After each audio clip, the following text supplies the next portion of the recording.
Good morning mga obeng. What's up sa inyo? Welcome back to our YouTube channel. Ayan, pasensya na kayo kung ganito yung boses ko. At masama po kasi yung pakiramdam ko. Pero syempre, kailangan po natin kumilos. Ayan, basically po kasi ganito ginagawa namin paggising ko ng umaga. Nabili na agad ako ng yelo para doon po sa lagayan namin ng ulam. Ayan, yung ice box. Ayan, tapos nakapagluto na ako kanina ng calamares pero kailangan kong uli iinit para mas masarap kasi lumamig na siya. Ayan, eto.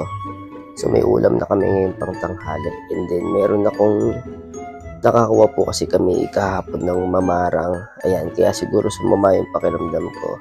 Kasi inabot po kami ng ulan. So ito yung natira sa mga, ito po yung napanguha namin. Ayan. Ayan. Makita nyo. Ayan yung mamarang. Ito yung itsura ng mamarang mga ube. Maitim siya. Hindi kagaya ng kabote. Ayan o. Maitim.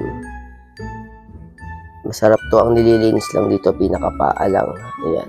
Yung taas hindi na. Kasi nandun yung pinakalasa. So yung itsura niya, maitim-itim siya. Ayan. Ayun. So, si Patricia kasi, ayun, tulog pa. At inatake po siya kaninang umaga, mga bandang alas 7. Ayan. So, nakaidib na ako ng pangsaing namin dito. Pero nakapagsaing na ako, ayun. Meron na tayo sinaing, ayun. Ayun, ito yung rice cooker, ayan. And then, ngayon may nakasalang ako ditong mamarang. So, aapoy na lang natin para may sabaw yung tanghalian namin. Para inom kami ng mainit na sabaw. Ayan. Then, ngayon, iaano ko na yung calamares sa ating iinit para mas masarap naman yung tanghalian. Mainit siya. So, ito nga, hindi ako makapaglinis ng likod namin kasi sobrang daming bagsak po ng bunga ng santol, mga ubeng. Inahayaan ko munang maubos muna lahat po ng bunga bago ko siya, kasi halos araw-araw ako naglilinis ng, ayan, tinan nyo, pagising ko na naman, ayan na naman po. Ang dami na namang ano ng santol, ang dami na namang daglag na bunga ng santol, kasi nga po, nasa ilalim kami ng puno ng santol. So, kahit araw-araw po ako magwalis, ayan po, ganyan po nangyayari. Baka isipin po ng iba, bakit napakadumi ng paligid nyo? Hindi po. Gawa po kasi yan ng puno ng santol. So, araw-araw po, ganyan na nangyayari. Lagi po nang lalaglag dito sa harapan namin. Ayan o. Nalilinis ko lang po ng isang araw, tsaka kahapon. Ayan na naman. Ang kapal na naman ng bunga ng santol. Kaya nga, sana maubos na yung bunga ng santol sa puno para matapos na tong kalbaryo ko dito sa bunga, kasi araw-araw halos ako naglilinis niyan. Ngayon hindi ko po magawa makapagwalis kasi nga po masama yung pakiramdam ko. And then si Patricia kasi nga po may sakit siyang epilepsy, so hindi ko naman siya pwedeng pakilusin maigi, mapagod, kasi unang-una po bawal po mapagod si Patricia at ma-stress. Yung gaya kanina alas 7 inatake po siya. So ngayon sobrang sakit ng ulo niyon. Ganun po nangyayari basically sa kanya pag siya inaatake. Yung nagiging cause po ng seizure niya, pagod, stress, or minsan sobrang nag-iisip siya. Yun. Kagabi, umaga naman siya natulog, pero hindi ko rin alam bakit kanina inatake siya kaninang umaga. So ayun lang, ayun yung aming ginagawa dito araw-araw. So kaya wala kaming sawang manalangin na magiging okay din yung aming buhay. Ayan. Kasi nagawa na nga namin makapagpagawa ng sariling bahay. Kaya tuloy lang kami sa aming mga pangarap. Kaya sa lahat nung naniniwala sa amin na makakamit namin yung aming mga pangarap, maraming salamat po sa inyo mga ubeng. Kasi po kayo po yung nagbibigay lakas sa amin araw-araw para lumaban lang sa buhay. Ayun nga, ika nga, huwag makakalimot tumawag sa Panginoon dahil hindi tayo mababayaan ni Lord. Kaya nga, lahat ng to ginagawa namin. Araw-araw kaming nag-a-upload, nag-aabang inaabangan nyo yung vlog namin. Sobrang natutuwa kami dalawa ni Patricia pag nakakabasa kami ng ganun. Nasabihin na, mga ubeng, upload na kayo, inaabangan namin yung mga vlog nyo. Sobrang tuwan-tuwa po kami mga ubeng doon. Kahit mababa lang po yung views namin, basta napasaya namin kayo. Ayan, maraming salamat sa inyo. Sa walang sawang sumusuporta sa amin. Ayan, tuloy lang kami sa laban sa buhay. Alam kong balang araw makakaangat din kami, makakaraos. At pag nangyari yun, syempre kami naman po ang tutulong sa iba. Yun, pinapangako po namin sa inyo mga ubeng. So, ayan po. Mamaya bibili man ako ng yelo panlagay dun sa aming lagay ng ulam kasi hindi pwedeng walang yelo. So yun nga, araw-araw akong nabili ng yelo. Si Patricia po, ito ay medyo masama rin po yung pakiramdam niya. And mainit po siya mga ubeng. May sinat po. So hindi ko naman po pwedeng, hindi mapadit po tayong hindi kikilos. Ayan. Kasi pag hindi po ako kumilos o wala, hindi po kami makakakain. Kaya kahit masama pakiramdam ko, kailangan ko po. Hinahaya ko muna po siya magpahinga. Para mamaya pagising niya is kakain na lang po siya. At iinom po ng gamot, ng maintenance niya mga ubing. Ayan.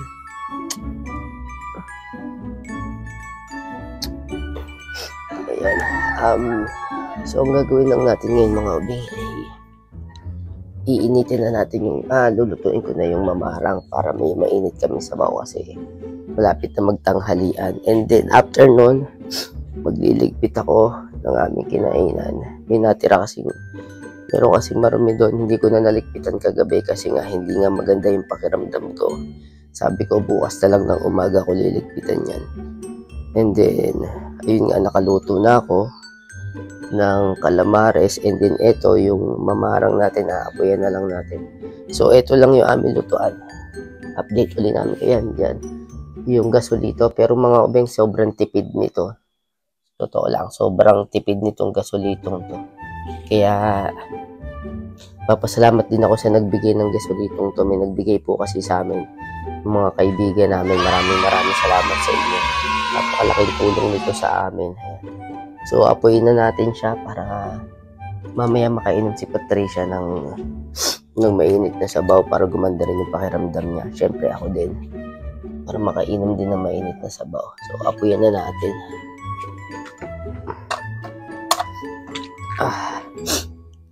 Yan, kaya tiyo, iba yung boses ko baga ubeg. Medyo sinisipod ako. Tsaka, nilalagnat na ako.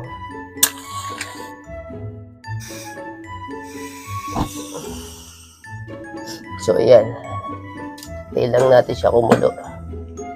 Bali, nilagyan ko lang siya ng bawang, paminta, at konting asin para lumasa yung sabaw ng mamarang. So, ayan. Tapos marami pa akong natira dito. Ayan. Ayan. Kaya kita nyo na ngayon. Ayan. So, pang mamayang gabi naman namin yan. Kasi nagsasawa na rin po kami sa puro manok. Kasi minsan lagi manok ang nabibili ko. Yung parang nagsasawa na po si Patricia.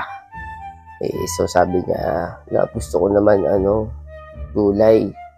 Or yun nga yung mamarang or kabote. So ayun. So sinuwerte naman tayo kahapon. Nakakuha tayo. Ngayon nga lang. Hindi ko siya na-vlog kasi nga hindi ako nakapagdala ng cellphone. And then nalobat yung cellphone ko. So, ayun. So, sinuwerte naman. Yun nga lang. Inabot ako ng ulan. And then, eto.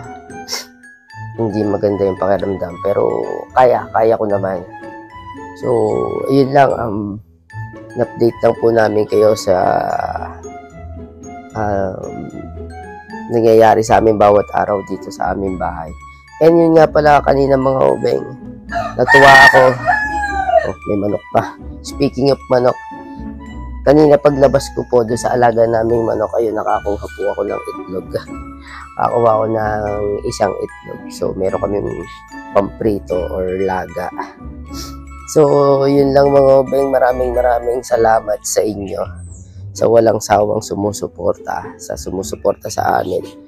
Alam po namin na mahirap yung buhay, pero kayang-kaya po, kakayanin po namin to. At saka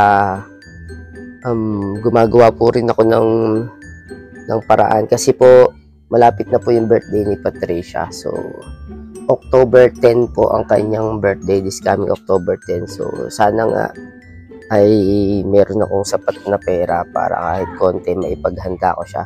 Kasi first time siyang magbe-birthday na kasama ko, tapos dito pa sa bahay namin. This is the first time. First time din niya raw po magbe-birthday nang hindi niya kasama yung pamilya niya. And first time niya rin dito Christmas and New Year dito na sa aming bahay. So kaya naghahanap ako ng racket pa bukod pa sa pagti-TikTok. Ayan, kasi natugtog nga ako, musician. So marami ng ano ngayon, marami ng schedule ngayong bare months. So sana makaipon ako ng sapat. And then kasi meron din akong iniisip na ano, baka hindi pa ako sure, pero baka mag-propose na po ako. And hinaan lang natin yung boses natin kasi baka marinig ng Patricia. So baka mag-propose na po ako sa darating niyang birthday.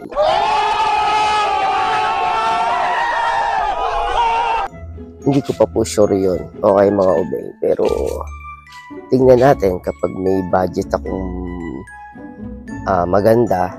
Gusto ko sana kung saan kami nagkakilala, doon ako magpo-propose. Yun sana ang bala kong gawin. So siguro pag nagka-budget ako ng maganda, basta magka-budget lang na maganda at may paalam ko dun sa lugar na kung saan kami nagkakilala ni Patricia. Kung maalala niyo yung vlog namin na kung saan nabuo ang J-Sha. Yun yung lugar na yun. So ito yung clip na yun, ito.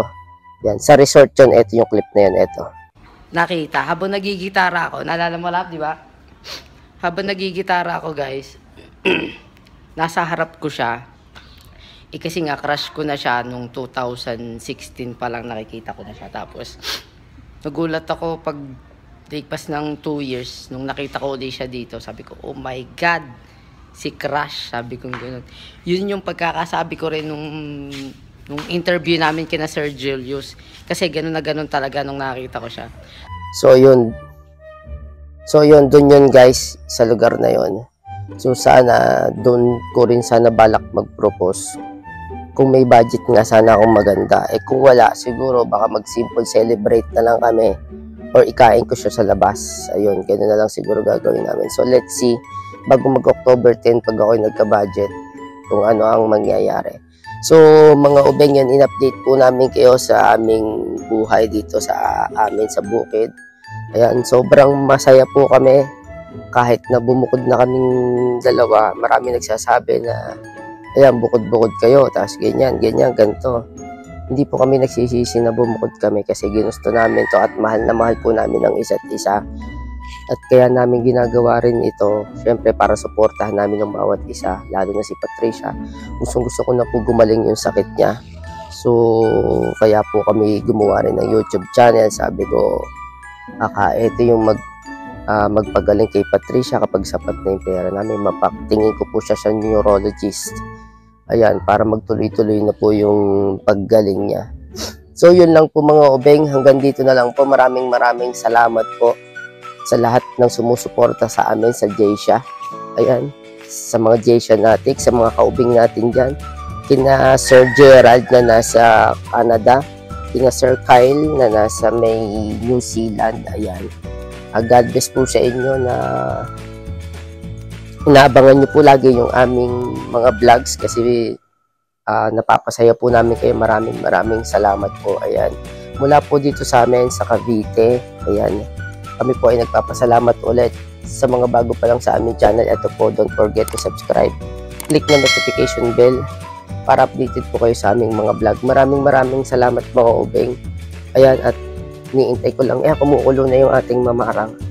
Ayan na, okay na siya. Ang bilis kumulo. Ayan, kumukulo na. So, masarap ang aming tanghalian. Meron tayong mamarang. Tsaka mga obeng, sobrang laking tipid niyang gasolitong yan kaysa dati nag-butane kami. Ayun yung butane. Sobrang lakas. Ito, 287 lang. Umaabot na po ng isang buwan sa amin yung gasolitong. Kaya maraming salamat sa nagbigay niyang gasolitong yan. Okay? Maraming salamat po mga obeng. Hanggang dito na lang po. God bless po sa inyong lahat. Maraming salamat sa walang sawang suporta. God bless po talaga sa inyong lahat. Bye-bye.